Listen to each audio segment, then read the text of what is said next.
where r vector ये क्या है, रिक्वायर्ड लाइंस वेक्टर, जो लाइन मुझे चाहिए ना उसको वेक्टोरिकली कैसे रिप्रेजेंट करेंगे, वो वेक्टर है उसका, ये आर वेक्टर। ठीक है, उसके अलावा ए वेक्टर क्या है, position vector of the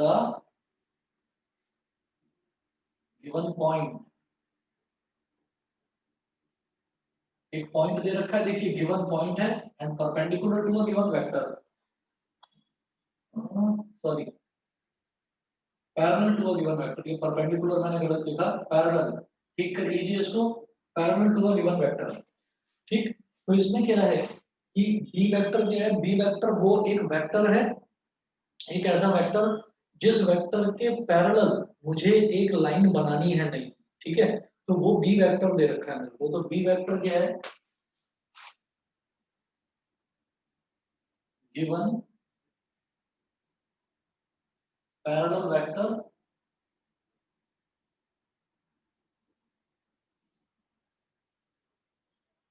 in whose direction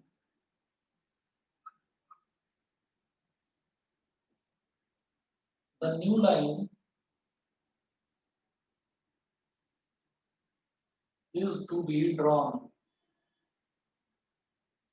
the new line is to be drawn। तो अब इसको डायग्रामेटिकली देख लीजिए कैसे दिखाएंगे। अच्छा, लैम्बडा क्या है, लैम्बडा है कोई भी एक कांस्टेंट। अब ऐसा होगा कि मैं एक्सेस बना दूंगा, तीनों एक्सेस, ये वाली हो गई vertical axis Z axis, horizontal axis हो गई वाई एक्सेस, और ये फ्रंट वाली एक्सेस हो गई बेटा एक्स एक्सेस। ठीक है, तो ये तीन एक्सेस मैंने ड्रॉ कर ली।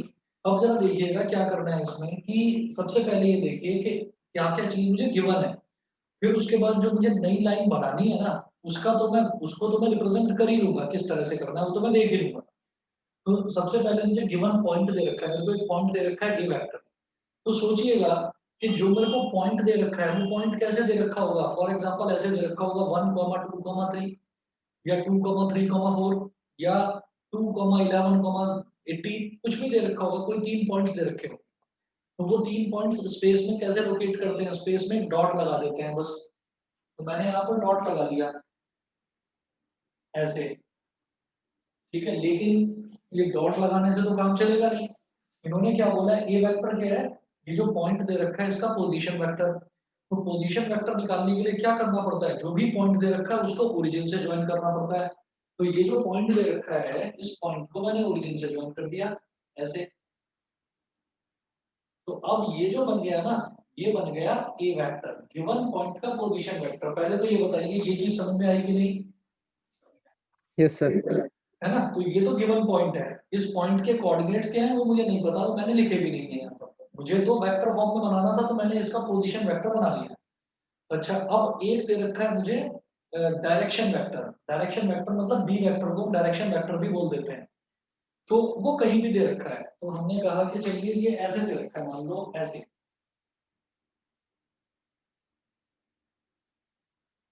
ये दे रखा है मुझे बी वेक्टर। ठीक है, तो जो ए वेक्टर है, ए वेक्टर तो यहाँ तक बन गया, मतलब जो गिवन पॉइंट है उसका पोजीशन वेक्टर। अब जो ये वाला पॉइंट है ना, अब जो ये वाला पॉइंट दे रखा है, इस वाले पॉइंट से गुजरती हुई एक लाइन बनाइए जो इसके पैरेलल है, गिवन वेक्टर के पैरेलल, गिवन वेक्टर के पैरेलल एक लाइन बना लो ऐसे, जो यहां से गुजरती हुई लाइन हो। ठीक, बस जी 1 मिनट वेट करिए, मेरा ना वीडियो पॉज हुआ है, बस 1 मिनट रुकिए जरा। देखिए, अब क्या है कि एक तो वेक्टर मुझे ये दे रखा था, एक तो पॉइंट दे रखा था, उस पॉइंट को मैंने ओरिजिन से ज्वाइन करा तो उस पॉइंट का पोजीशन वेक्टर आ गया। एक मुझे क्या दे रखा था, एक वेक्टर दे रखा था बी वेक्टर, तो उसके पैरेलल एक मेरे को वेक्टर बनाना है, एक पैरेलल लाइन बनानी है, तो ये मैंने बना ली यहाँ पर। अब आप क्या करिए, यहाँ ओरिजिन से अब आप एक लाइन खींच लीजिए यहाँ पर ऐसे। और ये हो जाएगा मेरे पास आर वेक्टर। ये जो पॉइंट है ये कैसे आया, ये पॉइंट आएगा एज पर द गिवन कंडीशंस, जो क्वेश्चन में कंडीशंस गिवन है। मैं इसको ऐसे बताना चाहता हूँ आपको कि जब वेक्टोरिकली मेरे को एक रिक्वायर्ड लाइन बनानी है ना, तो वो रिक्वायर्ड लाइन कैसे बनेगी, वो रिक्वायर्ड लाइन ऐसे बनेगी कि दैट लाइन क्या है, equation of a line passing through a given point. Equation of a line, एक लाइन है ये देखिए, ये पूरी की पूरी लाइन बन गई, ये पूरी की पूरी लाइन बन गई। तो equation of a line passing through a given point, this line, ये वाली जो लाइन है ये इस पॉइंट से पास हो रही है। दूसरी चीज, ये वाली जो लाइन है ये इस वेक्टर के पैरेलल भी है। तो लाइन तो ये बन गई पूरी की पूरी, लेकिन उस लाइन को वेक्टोरिकली रिप्रेजेंट करने का क्या तरीका है कि उस लाइन पर कोई भी एक पॉइंट दिखाइए, पॉइंट पी, और उस पॉइंट को ओरिजिन से ज्वाइन कर दीजिए और कहिए ये जो आर वेक्टर है, ये आर वेक्टर रिक्वायर्ड लाइन का पोजीशन वेक्टर है। तो रिक्वायर्ड लाइन को सेटिस्फाई करेगा कोई भी पॉइंट जो उस पर लाई करेगा, यहां से लेकर यहां तक। तो आपकी मर्जी है, आप यहां दिखा दो पॉइंट, आप यहां दिखा दो, आप यहां दिखा दो। कुल मिलाकर ये वाली जो लाइन है, ये जो बनी है, ये वो लाइन है जो मुझे बनानी है, because this line is passing through this point, given point, and this is parallel to this given vector, इस वेक्टर के ये पैरेलल भी है। बताइए, क्लियर है? Yes, sir. ठीक है। अच्छा, दूसरी चीज, बहुत ज्यादा डिटेल में मैंने ये चीज पहले बताई क्यों नहीं थी, क्योंकि इसकी जरूरत नहीं है हमको। हमको ये बनाकर दिखाने की जरूरत नहीं पड़ेगी। हाँ, अगर किसी क्वेश्चन में जरूरत पड़ेगी तो वो मैं समझा दूंगा, वो आप समझ भी जाएंगे। ठीक है। और वो जरूरत भी सिर्फ और सिर्फ एक बार, पहली बार समझाने के लिए वो जरूरत पड़ेगी। जब आपको प्रैक्टिस हो जाएगी तो आपको किसी क्वेश्चन में कोई डायग्राम बनाने की जरूरत नहीं पड़ेगी, ऐसे ही हो जाएंगे, आपको समझ में आ जाएंगी चीज। तो इसी तरीके से एक तो ये करा था हमने, equation of a line passing through a given point and parallel to a given vector. और दूसरा मैंने क्या करा था, ये तो इसकी वेक्टर फॉर्म थी, ये वाली जो थी, ये थी इसकी वेक्टर फॉर्म। और इसी तरीके से जब इसकी कार्टेशियन फॉर्म निकालेंगे, कार्टेशियन फॉर्म क्या होगी,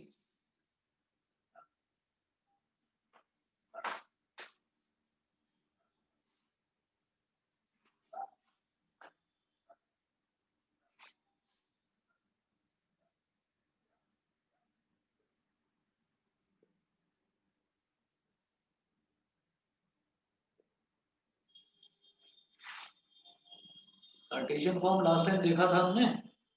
तो कार्टेशियन फॉर्म ये थी बेटा, x minus x1 upon a is equal to y minus y1 upon b is equal to z minus z1 upon c, ये थी। और यहाँ पर x1 y1 z1 ये क्या थे, ये वो जो गिवन पॉइंट है उसके कोऑर्डिनेट्स थे। और a b और c क्या थे, जो गिवन पैरेलल वेक्टर है उस वेक्टर के डायरेक्शन रेशियोज। डायरेक्शन रेशियोज क्या होते हैं, जो i कैप, j कैप और k कैप के कोफिशिएंट्स होते हैं, उन्हीं को डायरेक्शन रेशियो बोलते हैं। ठीक है बेटा, आगे चलें, आगे चलेंगे, क्लियर है? Yes, sir. अब देखिएगा, ये पहली कंडीशन थी, equation of a line passing through a given point and parallel to a given vector. तो एक टाइप तो ये हो गई। सेकंड टाइप देखिएगा, सेकंड टाइप वही है, उसी तरीके से है जैसे कि आपने 11th क्लास में पढ़ा था कि slope intercept form of a line, two point form of a line, intercept form of a line, और आपका क्या था, normal form of a line. तो अलग अलग जो फॉर्म्स थी लाइन की वो है ये। और इसमें आपको क्या करना है, एक वेक्टर फॉर्म और एक कार्टेशियन फॉर्म, मतलब इसमें हर फॉर्म के दो पार्टीशन है। वेक्टर फॉर्म में कैसी दिखेगी वो लाइन, और कार्टेशियन फॉर्म में कैसी दिखेगी। तो आप देखिए, सेकंड वाला जो कैटेगरी है वो है equation of a line passing through two given points. Equation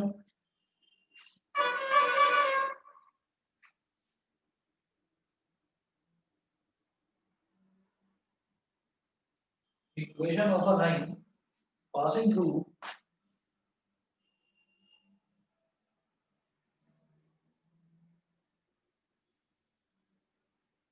equation of a line passing through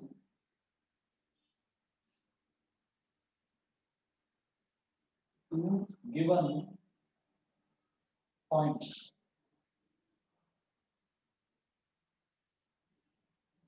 passing through two given points, अब दो पॉइंट्स दे रखे हैं, उनसे इक्वेशन ऑफ अ लाइन, जब इक्वेशन कोई भी एक लाइन है जब दो गिवन पॉइंट से पास करेगी तो उसको किस तरीके से बनाएंगे देखिएगा। ये हो जाएगा वेक्टर फॉर्म में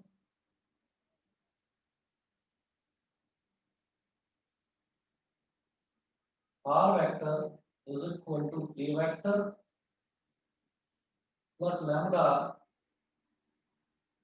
b vector minus a vector। अब देखिएगा यहाँ पर जो था ना, यहाँ पर तो b वेक्टर था डायरेक्शन वेक्टर, वो पैरेलल वेक्टर वाला था, लेकिन यहाँ पर b वेक्टर और a वेक्टर क्या है समझ जाएंगे आप अभी। अब लाइन दो पॉइंट से होकर गुजर रही है, तो a वेक्टर क्या हो गया,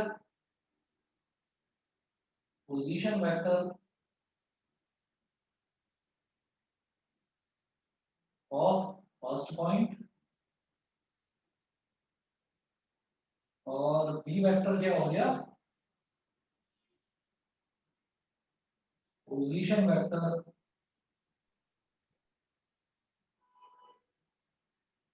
ऑफ सेकंड पॉइंट। दो पॉइंट्स है ना, वो हो गया।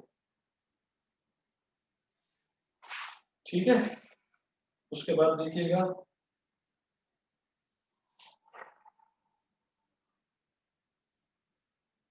उसके बाद देखिए जी, अगला है इसका Cartesian form.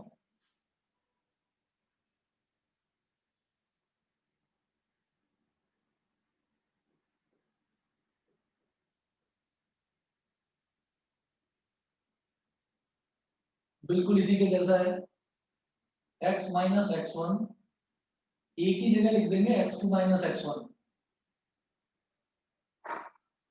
Is equal to y minus Y one, B की जगह लिख देंगे y2 minus Y one is equal to z minus Z one, और c की जगह लिख देंगे z2 minus Z one,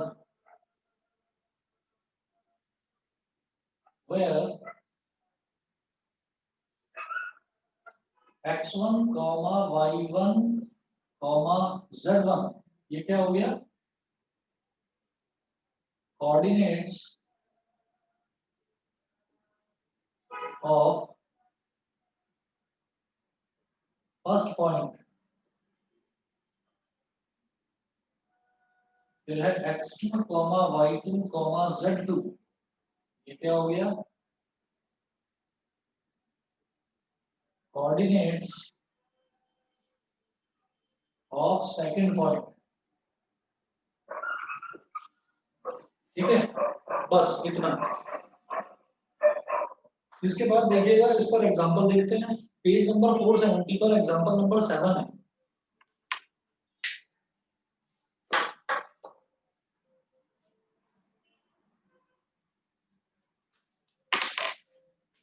page number 470 example number 7, ये देखिएगा,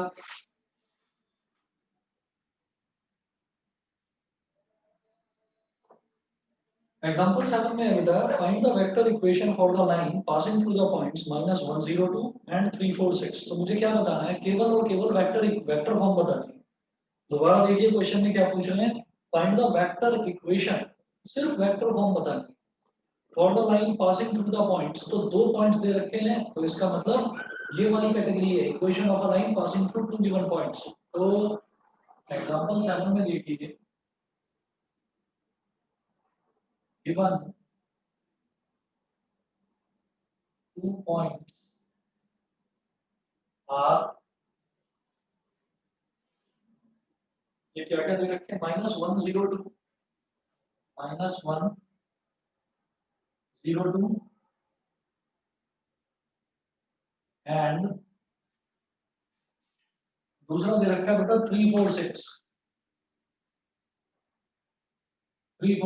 अब -102 क्या है, -102 पहला पॉइंट हो गया, 346 दूसरा पॉइंट हो गया। ए वेक्टर क्या होता है, position vector of first point. ठीक है, position vector of first point यानी कि ए वेक्टर, मैं पोजीशन वेक्टर निकालने के लिए क्या करता हूँ, तो जो भी कोई पॉइंट है उसको ओरिजिन से ज्वाइन कर देते हैं।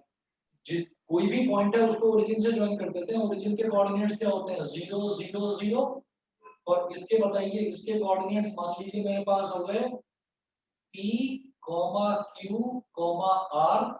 तो बेटा ये क्या हो जाएगा, P -0 I cap plus Q -0 J cap plus R -0 K cap.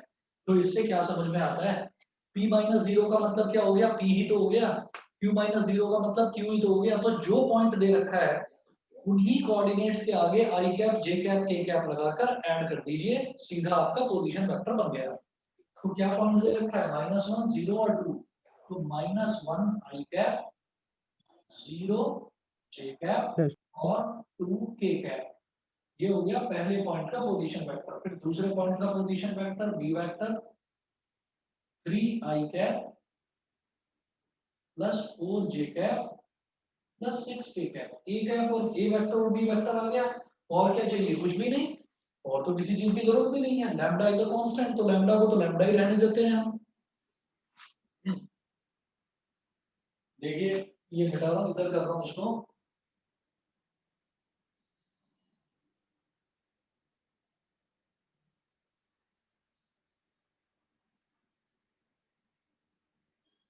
Sanjana Shivangi समझ में आ रहा है? Yes, sir. Yes, sir. Okay.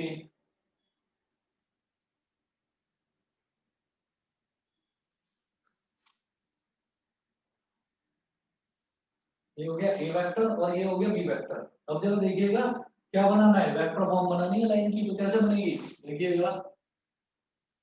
therefore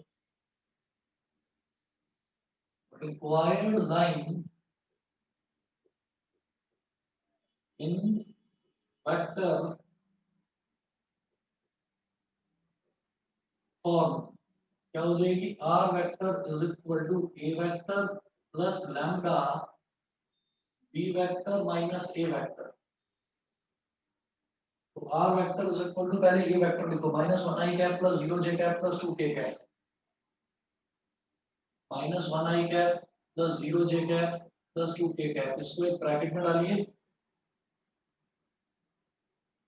plus lambda b vector क्या है 3 4 6 3 i cap plus 4 j cap plus 6 k cap. ठीक है, और माइनस ए वेक्टर लिखिए क्या था, -1 0 2 -1 i cap plus 0 j cap plus 2 k cap. ये हो गया। तो r वेक्टर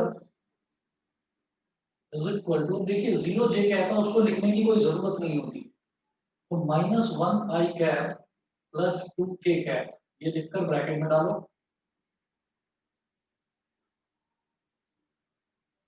और प्लस लैम्डा, अब आप देखिए 3 i cap minus -1 i cap, तो माइनस ऑफ -1 क्या हो जाएगा, +1, तो 3 i cap plus 1 i cap कितना हो गया, 4 i cap, 4 j cap minus 0 j cap, मतलब simply 4 j cap, 4 j cap और 6 k कैप और -2 k cap, 6 - 2 again 4 k cap.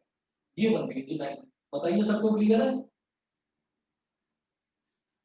Kritika, Aaradhya, बताइए क्लियर? Yes, sir. ठीक है, Yes, sir. Clear. Sir, clear. ठीक है। अच्छा, अब इसके बाद देखिएगा एग्जांपल नंबर 8। एग्जांपल नंबर 8 में है the Cartesian equation of a line is this. Cartesian equation दे रखी है लाइन की। अच्छा,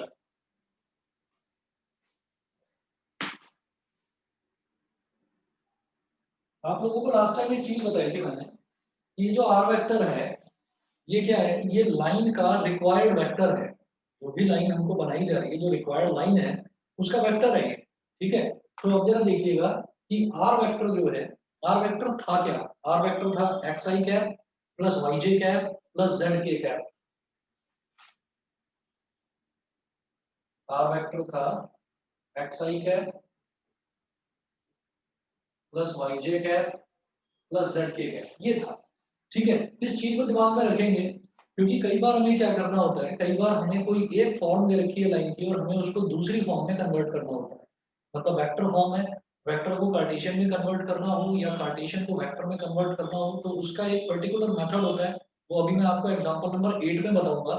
इसीलिए मैंने रिकॉल करा कि ये जो आर वेक्टर है ये बेसिकली है क्या। अगर इस आर वेक्टर को हम एक्सपेंड करके देखें तो कोई भी जो वेक्टर है वो किस फॉर्म में लिखा जाएगा, कोई भी वेक्टर वो किस फॉर्म में लिखा जाएगा, something into I cap plus something into J cap plus something into के कैप। तो वो जो समथिंग है उसको मैंने एक्स वाई और जेड ले लिया, ठीक है। तो अब एग्जांपल नंबर 8 देखते हैं, देखिएगा एग्जांपल नंबर 8 में है the Cartesian equation of a line is given, Cartesian equation of a line, एक लाइन की कार्टेशियन इक्वेशन मुझे दे रखी है, कितना है x प्लस 3/2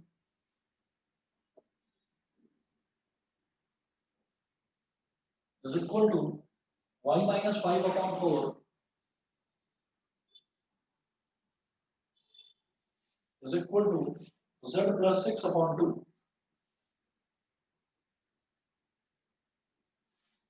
मुझे इसकी वेक्टर इक्वेशन निकालनी है। देखिए मैं जानता हूं इसकी वेक्टर इक्वेशन बड़े आराम से निकल सकती है। कैसे? मैं ये जानता हूं कि डिनोमिनेटर में ये क्या होता है, x minus x1 upon a is equal to y minus y1 upon b is equal to z minus z1 upon c। Denominator में जो a b c हैं ये पैरेलल वेक्टर के डायरेक्शन रेशियोज हो गए, पैरेलल वेक्टर जो सबसे पहली वाली जो फॉर्म हमने करी, और ये x1 y1 और z1 हो गया। तो x1 y1 z1 जो है वो हमारा वो पॉइंट हो गया। तो पॉइंट और पैरेलल वेक्टर दोनों निकाल सकता हूं मैं इसमें से। लेकिन जब आपको कभी दे रखी होती है कार्टेशियन फॉर्म और आपसे कहा जाए कि उसको वेक्टर में कन्वर्ट करो, तो उसका एक मेथड होता है, बिल्कुल सिंपल मेथड है। देखिएगा मैं जानता हूं कि जो मेरे पास वेक्टर फॉर्म होती है इक्वेशन की, लाइन की जो वेक्टर फॉर्म होती है, उसमें मुझे यहाँ पर आर वेक्टर मिलता है। बेटा आर वेक्टर का मतलब क्या है, X I cap plus Y J cap plus Z K cap, ये मुझे मिलता है। तो मैं क्या करूंगा इसमें, देखिएगा इसमें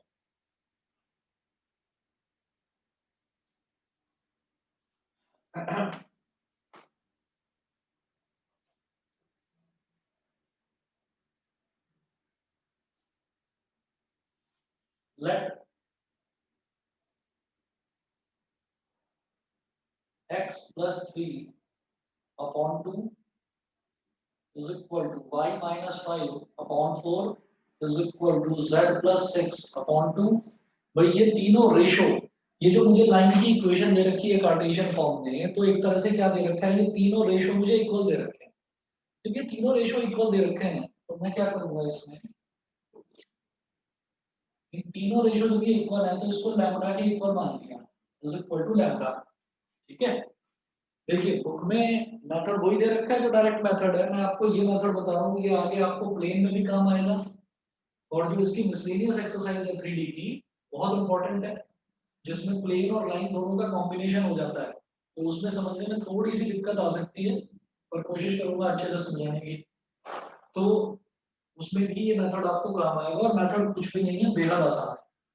जब ये तीनों चीजें x plus 3/2 y minus 5/4 z plus 6/2, जब ये तीनों के तीनों इक्वल दे रखे हैं तो इसको एक कांस्टेंट यानी कि लैम्बडा के बराबर मान लिया।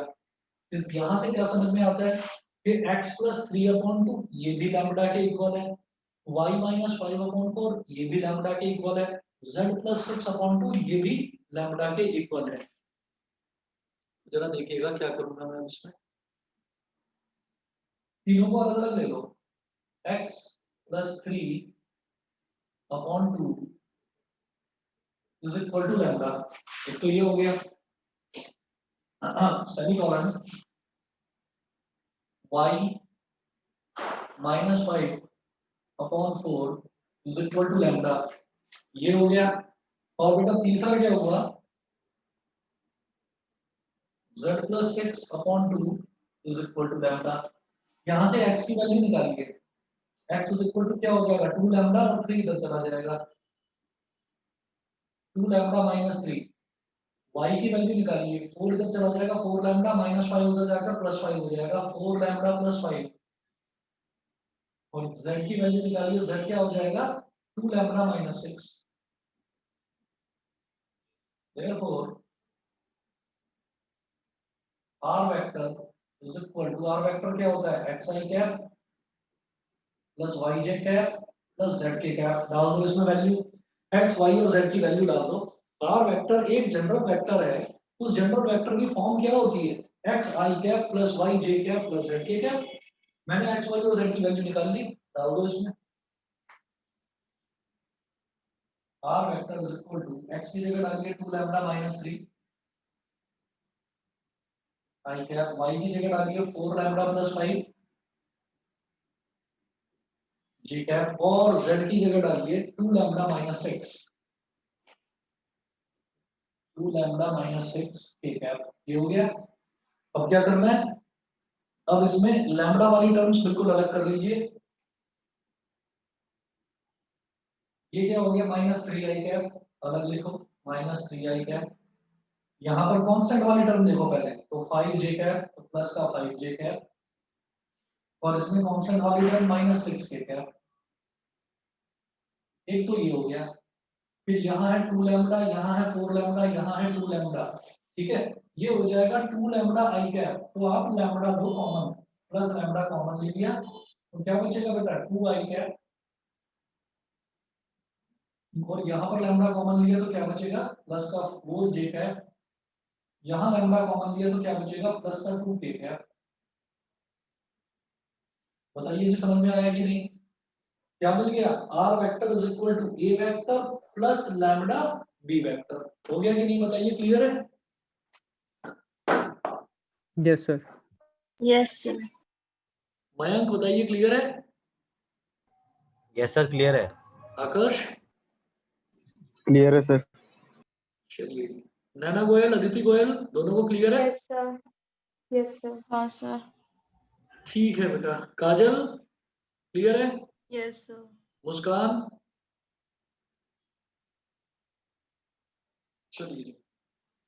अब इसके बाद में हमें ये देखना है कि अगर मुझे दो लाइंस दे रखी हैं और दो लाइंस के बीच में मुझे एंगल निकालना है, पेज नंबर 471 पर नेक्स्ट टॉपिक है angle between two lines.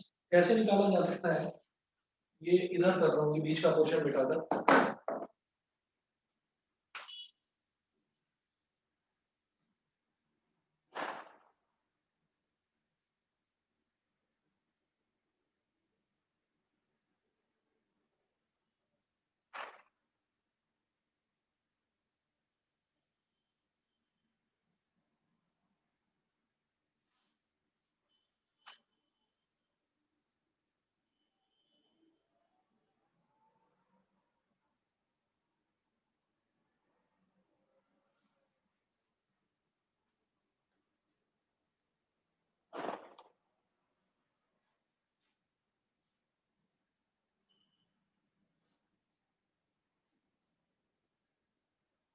Angle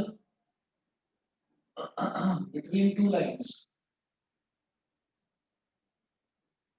अब याद करिए जब हम टू डायमेंशन की बात करते थे तो वहां तो बेटा स्लोप जो है वो बहुत इंपॉर्टेंट रोल प्ले करता था।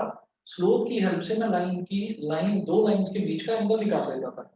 कैसे निकलता था वो, आपको याद होगा tan inverse m1 plus m2 upon 1 plus m1 m2। m1 क्या होता था पहली लाइन का स्लोप, m2 क्या होता था दूसरी लाइन का स्लोप। तो ऐसे में स्लोप निकाल लेता, एंगल निकाल लेता था दोनों लाइंस के बीच का। लेकिन यहाँ तो थ्री डायमेंशन में है लाइन, तो यहाँ तो लाइन या तो वेक्टर फॉर्म में मिलेगी या कार्टेशियन फॉर्म में मिलेगी। तो अब आप देखिएगा कि क्या करना होगा मुझे इसमें, यहाँ पर जब एंगल निकालेंगे तो एंगल निकालने का एक तरीका होगा कि cos थीटा निकालोगे आप। cos theta is equal to a1 a2 plus b1 b2 plus c1 c2।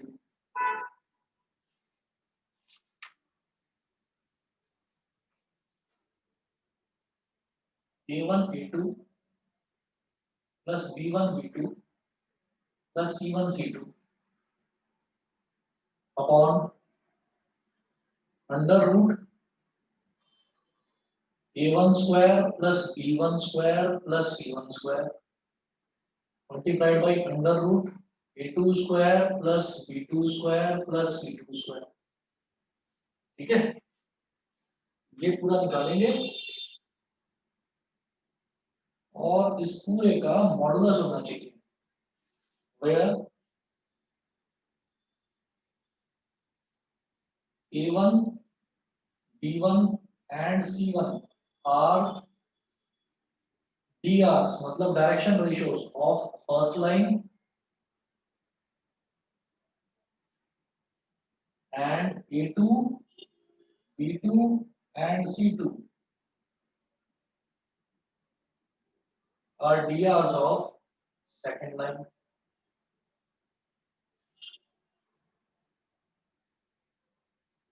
A1, B1, C1 and A2, B2, C2.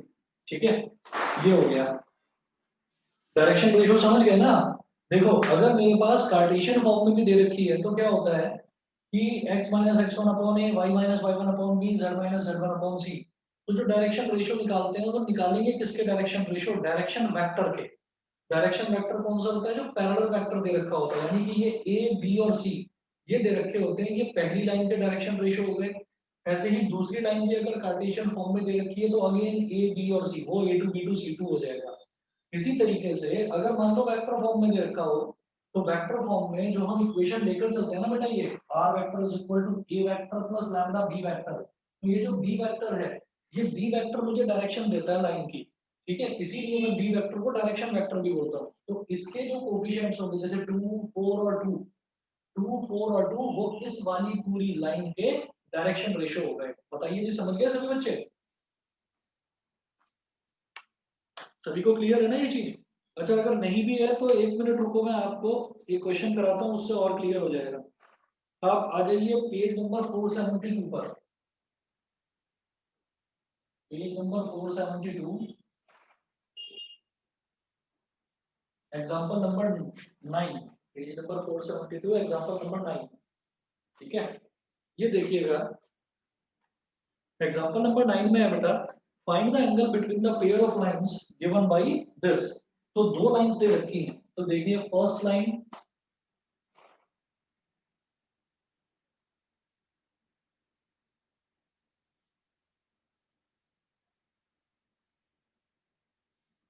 First line r vector is equal to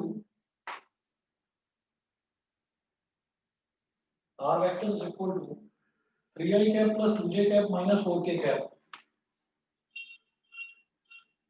3i cap plus 4j cap minus 2k cap, ठीक है, और plus का lambda और bracket में क्या दे रखा है, i cap plus 2j cap plus 2k cap, 1i cap plus 2j cap plus 2k cap, ये दे रखा है। ये तो फर्स्ट लाइन हो गई जी। उसके बाद देखिएगा second line,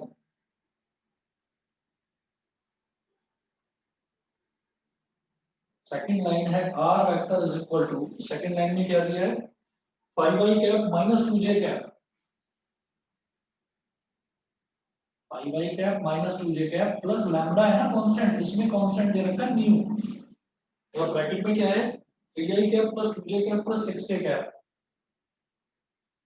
3i cap plus 2j cap plus 6k cap। तो दोनों लाइंस की इक्वेशन देखकर मुझे ये चीज तो बिल्कुल क्लियर समझ में आ गई कि ये जो मुझे दे रखी है ये वेक्टर फॉर्म में दे रखी है।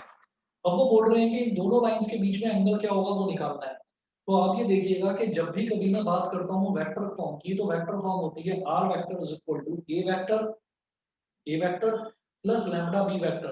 तो यहाँ पर मेरे पास ए वेक्टर क्या हो गया, ए वेक्टर हो गया बेटा ये।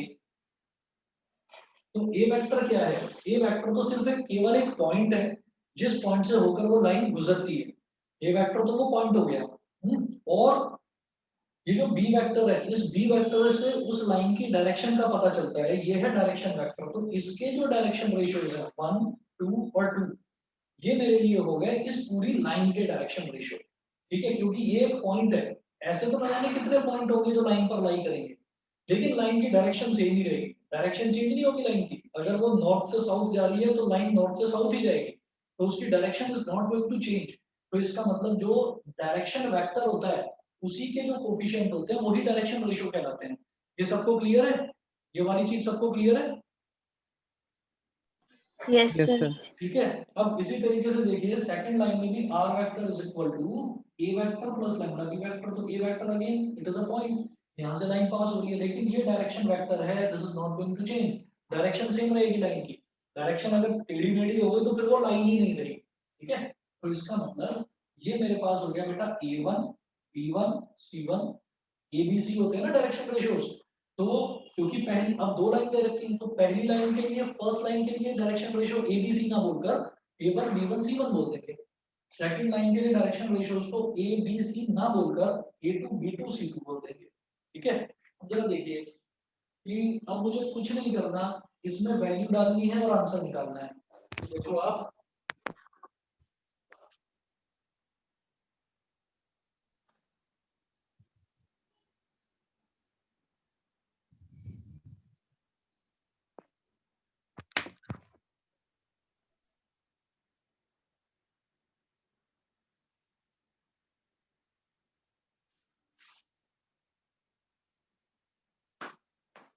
cos थीटा,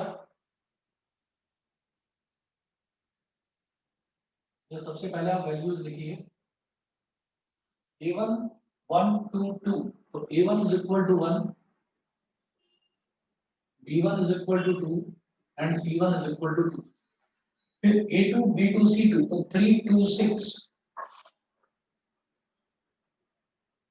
A2 हो गया 3, B2 हो गया 2 और C2 हो गया 6, ये हो गया। अब cos थीटा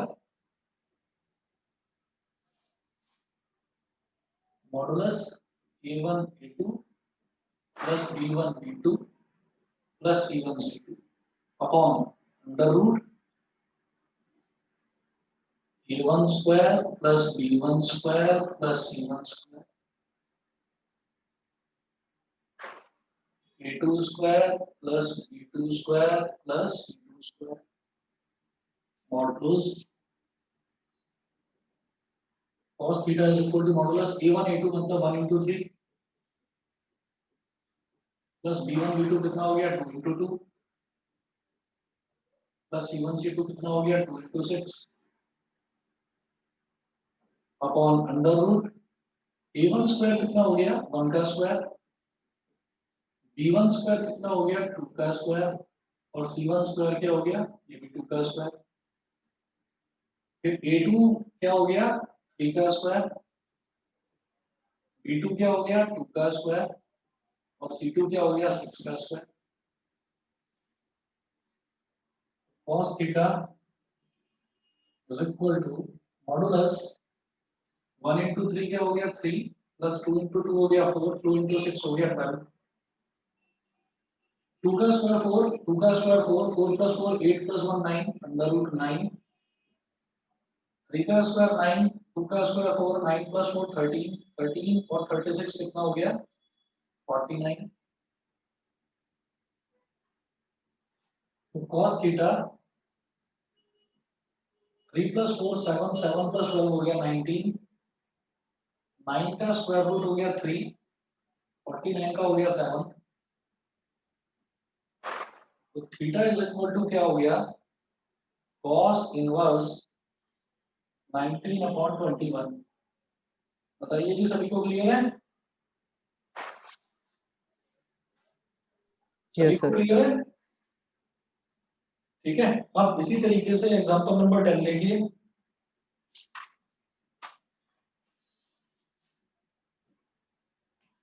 एग्जांपल नंबर 10 में देखिएगा ये क्या दे रखा है मुझे, find the angle between the pair of lines. तो अब जो मुझे दो लाइंस दे रखी हैं ये दोनों लाइंस कार्टेशियन फॉर्म में दे रखी हैं। मैं इस तरफ कर रहा हूँ इसको, सर हो जाएगा एग्जाम हो जाएगा छोड़ दो। हाँ Yes, sir. हो A1 गया. इसमें क्या A2 है कि जो डिनोमिनेटर में दे A1 रखा B2 है and वो C2 A1 B1 given है C1 है उसमें। और दूसरी लाइन का डिनोमिनेटर A2 B2 C2 है। वैल्यू डालो आंसर निकालो, ठीक है जी। अगला टॉपिक करते हैं। अगला टॉपिक है shortest distance between two lines. तो अगर मुझे कोई दो लाइंस दे रखी हैं तो उन दो लाइंस के बीच का शॉर्टेस्ट डिस्टेंस निकालना है। तो शॉर्टेस्ट डिस्टेंस किस तरह से निकलेगा दोनों लाइंस के बीच का, वो देखिएगा। एक minute,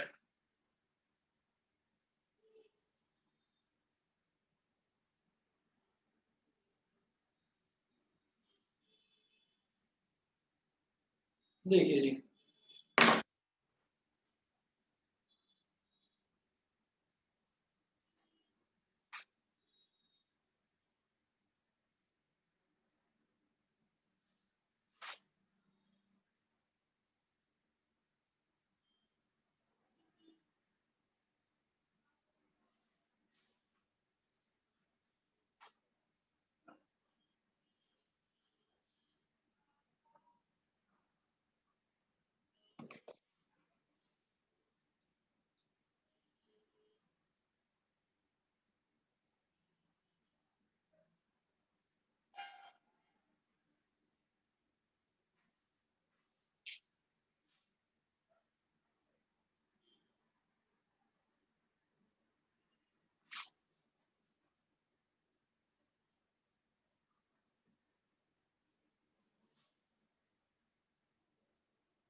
shortest distance between two lines.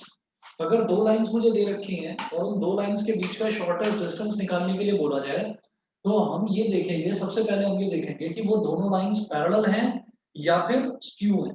देखिए, जो टू डायमेंशनल होता था ना, टू डायमेंशंस की जब हम बात करते थे, तो टू डायमेंशंस में ये होता था कि या तो लाइन पैरेलल है और या फिर लाइन इंटरसेक्टिंग है। भाई पैरेलल का मतलब क्या है कि lines which do not intersect at any point, उनको तो बोलते थे हम पैरेलल। और पैरेलल के ऑपोजिट कौन सी हो गई? पैरेलल के ऑपोजिट लाइन वो हो गई लाइंस व्हिच इंटरसेक्ट, जो कहीं ना कहीं मिलती हैं, उनको हम बोल देते थे कि वो पैरेलल नहीं है, व्हिच आर नॉट पैरेलल। तो अगर कोई दो लाइंस पैरेलल नहीं है, तो इसका मतलब वो कहीं ना कहीं मिलेंगी। तो कहीं ना कहीं मिलेंगी तो उन दोनों लाइंस के बीच का शॉर्टेस्ट डिस्टेंस क्या हो जाएगा? जीरो, क्योंकि वो किसी एक पॉइंट पर दोनों लाइंस मिलती हैं। अब हम बात करते हैं थ्री डायमेंशन की। थ्री डायमेंशन में हम ये कहेंगे कि दो पॉसिबिलिटीज हैं। एक पॉसिबिलिटी तो ये है कि एक लाइन जो है वो दूसरे लाइन के पैरेलल है, और दूसरी पॉसिबिलिटी क्या है कि एक लाइन जो है वो दूसरे लाइन के पैरेलल नहीं है, वो स्क्यू है।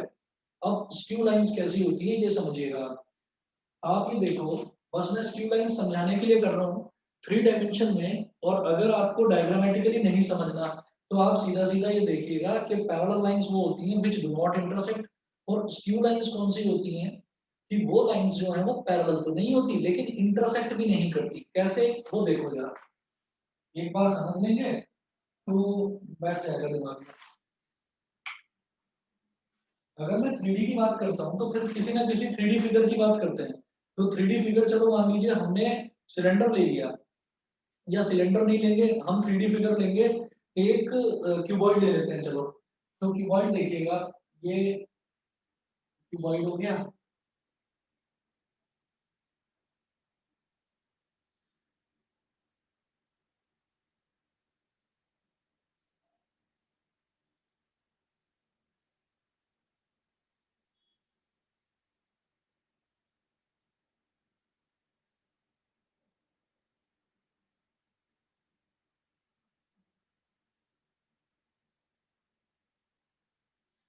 ये क्यूबॉइड हो गया।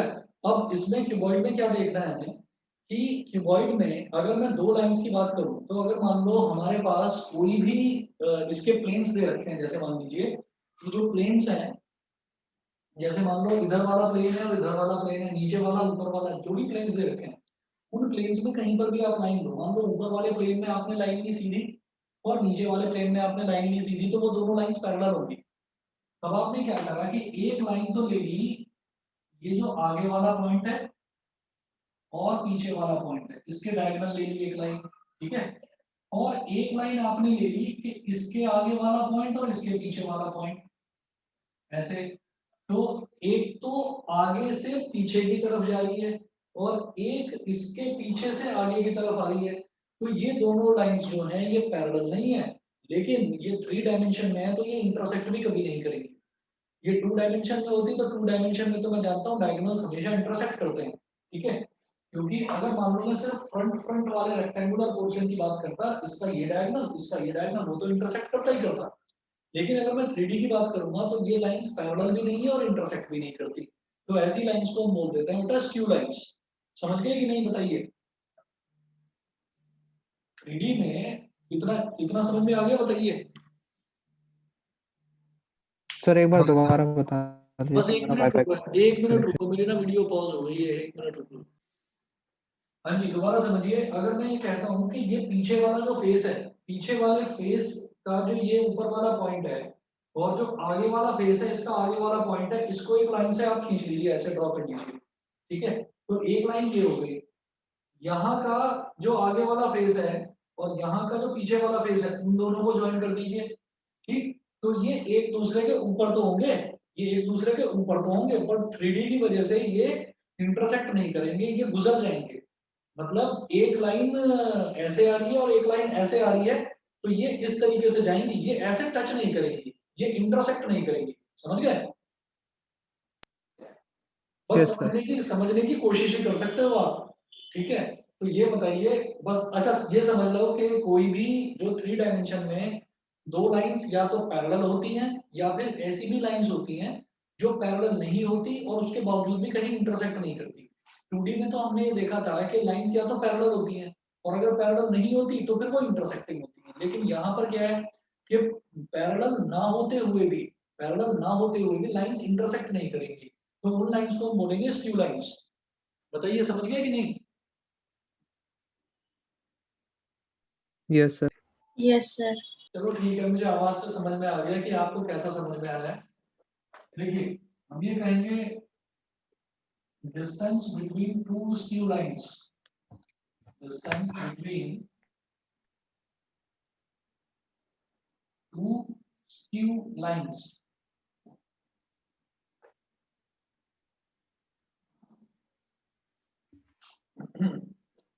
Distance between to skew lines. मैं एक काम करूंगा कि मैं तो यहाँ पर नहीं बता पा रहा हूँ, मैं या आप लोग भी कर सकते हैं इसको, कि स्क्यू लाइंस का डेमोन्स्ट्रेशन आप YouTube पर डाल देना, मुश्किल से 1 या 2 मिनट का वीडियो होगा।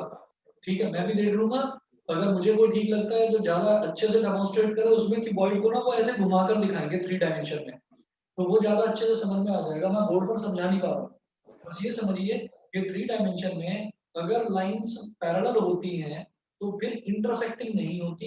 पैरेलल के अपोजिट, पैरेलल की उल्टी लाइंस वो होती हैं जो स्क्यू लाइंस होती हैं, जो कि पैरेलल नहीं भी होती और इंटरसेक्ट भी नहीं करती। समझ रहे हैं?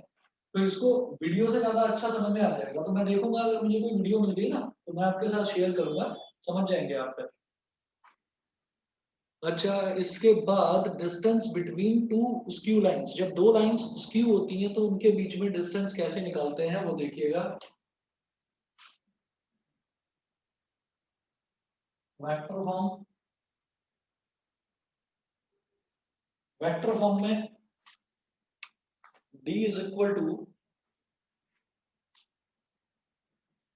मतलब अगर लाइन वेक्टर फॉर्म में दे रखी, ठीक है, तो मैं पहले एक्सप्लेन कर देता हूँ उसको। वेक्टर फॉर्म में अगर दो लाइंस मुझे दे रखी हैं, वो दोनों लाइंस स्क्यू लाइंस हैं, तो देखो फर्स्ट लाइन को मैं ऐसे लिखूंगा, first line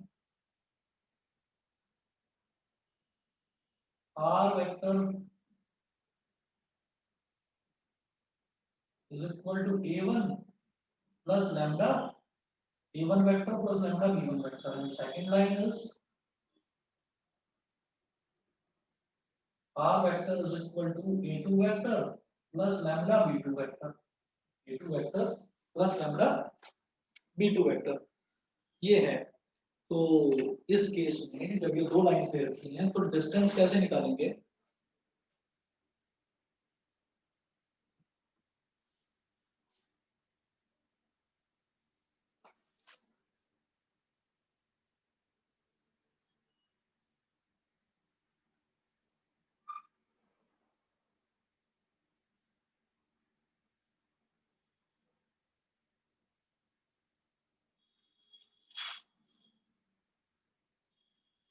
D is equal to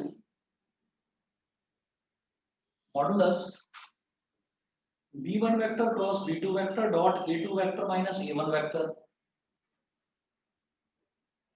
B1 vector cross B2 vector dot A2 vector minus A1 vector. Dot का मतलब क्या है कि बेटा डॉट प्रोडक्ट है दोनों का, upon B1 vector cross B2 vector का mod, B1 vector cross B2 vector का मॉड और पूरे का मॉड, और पूरे का मॉड। ये हो गया, बताइए डायग्राम, ये तो समझ में आ गया ना, फॉर्मूला तो समझ गए होगे ना। ये B1 और B2 इन Yes, दोनों sir. का क्रॉस प्रोडक्ट कर दो, जो रिजल्ट आएगा वो ऑब्वियसली वेक्टर ही आएगा, और A2 वेक्टर में से A1 वेक्टर को सब्ट्रैक्ट कर दो, जो वेक्टर आएगा उसका इसके साथ डॉट प्रोडक्ट कर देंगे। जब डॉट प्रोडक्ट करेंगे तो result will be a scalar. अच्छा, फिर अपॉन में B1 क्रॉस B2 यानी कि एक वेक्टर प्रोडक्ट है, तो जो वेक्टर आएगा उसका आप मॉडुलस यानी कि उसका आप मैग्नीट्यूड लेंगे केवल। वो करने के बाद उन दोनों को डिवाइड करके अगर वैल्यू नेगेटिव भी आती है तो because we are calculating distance, तो डिस्टेंस कांट बी नेगेटिव, इसलिए ये मॉडुलस लगा रखा है। बताइए समझ गए हो तो चलूं आगे, चलिए जी आगे। Yes, sir. हाँ सर। चलो जी, अब इसके बाद अगला देखते हैं इसमें, अगर ये तो वेक्टर फॉर्म है, अगर मान लीजिए कार्टेशियन फॉर्म में दो इक्वेशंस दे रखी हैं,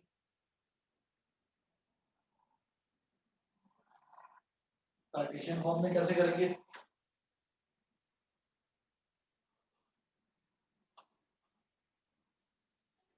अब देखिएगा, जैसे यहाँ पर फर्स्ट लाइन थी, कार्टेशियन फॉर्म में फर्स्ट लाइन क्या होगी, x minus x1 upon a1 is equal to y minus y1 upon b1 is equal to z minus z1 upon c1। ये तो हो गई फर्स्ट लाइन। सेकंड लाइन,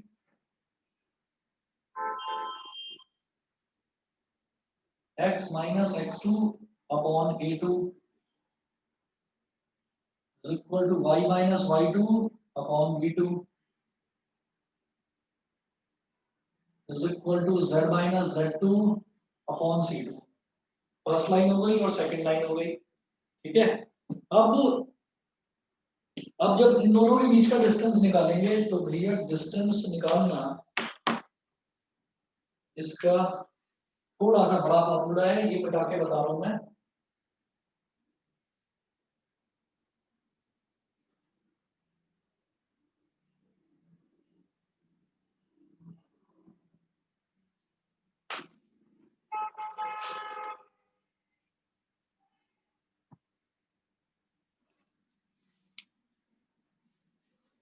इस case में डिस्टेंस कैसे निकलेगा, d इज इक्वल टू, सबसे पहले तो आएगा जी यहाँ पर determinant.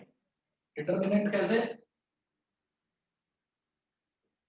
x2 minus x1 y2 minus y1 और z2 माइनस z1, पहली रो। दूसरी रो में आएगा a1 b1 c1, तीसरी रो में a2 b2 c2, a1 b1 c1 a2 b2 c2 upon b1 c2 minus b2 c1 का whole square, b1 c2 minus b2 c1 का whole square. अभी याद करने का तरीका बताऊंगा, plus plus a1 c2 minus a2 c1 का whole square, ठीक है, और plus a1 b2 minus a2 b1 का होल स्क्वायर, और इस पूरे का अंडर रूट और पूरे का मॉड, क्योंकि डिस्टेंस है तो डिस्टेंस नेगेटिव नहीं आ सकता। अब आप देखिएगा कि जब मेरे को दो लाइंस कार्टेशियन फॉर्म में दे रखी हो तब मुझे क्या करना होगा, ऊपर आएगा बेटा पहली रो में x2 minus x1 y2 minus y1 z2 minus z1, ये हो गया।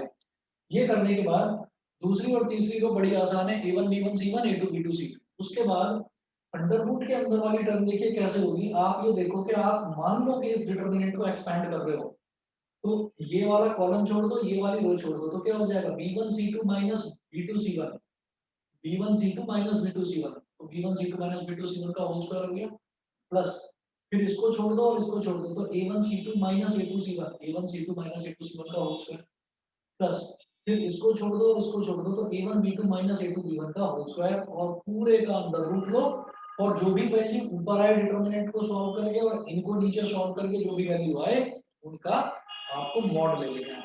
बताइए जी, क्लियर है? मयंक समझ में आ Yes, sir. गया? मुस्कान, आकृति, Yes, sir. क्लियर है? आकर्ष, शाश्वत, Yes, sir. Yes, sir. चलिए जी, तो एक ये फॉर्मूला हो गया, और इसके बाद में हम ये कहते हैं कि भाई अब अगर मेरे को डिस्टेंस निकालना हो बिटवीन टू पैरेलल लाइंस, ये तो हो गया between two skew lines, distance between two parallel lines. अच्छा, ऐसा होता है कि मैं ना जैसे यहाँ पर एक मिनट रुकिए, चलो पहले लिख देता हूँ distance between two parallel lines.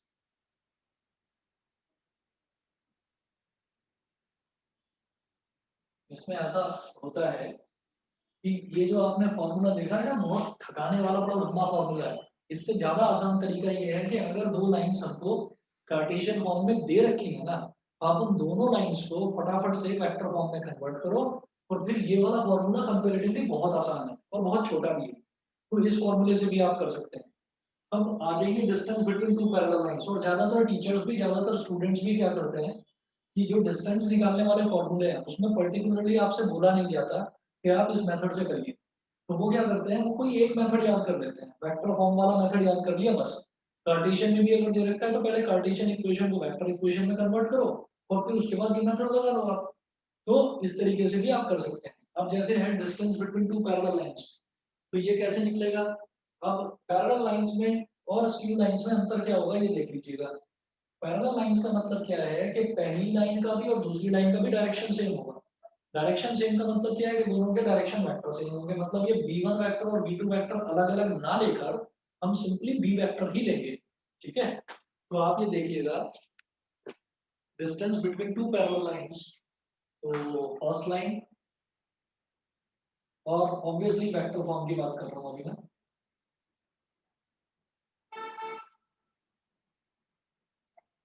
First line